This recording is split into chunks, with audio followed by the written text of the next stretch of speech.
Earlier in the newscast, we did tell you about the New York Attorney General's lawsuit against Donald Trump. Well, Charles Adams and Quanell X explore the case in Fox Faceoff. The Attorney General for the state of New York held a news conference this morning announcing the filing of a $250 million civil action against the former President Donald Trump.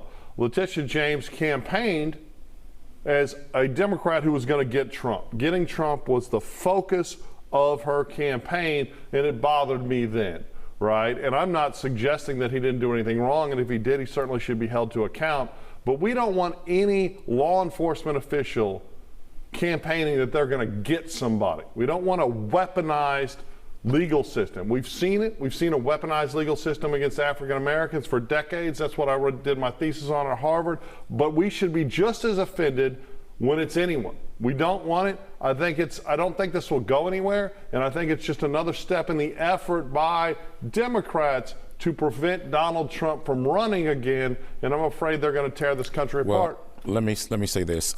I'm no fan of Donald Trump. Right. I did not vote for Mr. Trump. Right. Nor would I ever see myself voting for him this time around if he runs for president. I'd rather sit out the election and vote for Donald Trump. But to be honest with you, I believe this is all politics. Right. I believe that she's attempting to fulfill a campaign promise, and if she can hook Donald Trump and get Donald Trump and bring him down, then she will have aspirations for a high political office. Right.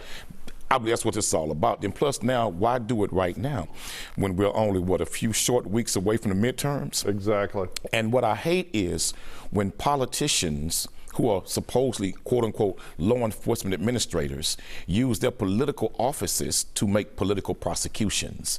And that's exactly what I think that this is turning into. It's all about whatever political arm is in office at that time, then they're the ones who are controlling the Justice Department, the investigative agencies, and they're going after their political cronies and political enemies. Well, especially in a city like New York, right? I mean, underwater, everyone's seen that hatchet attack at the McDonald's, and that guy just immediately got PR bonded out.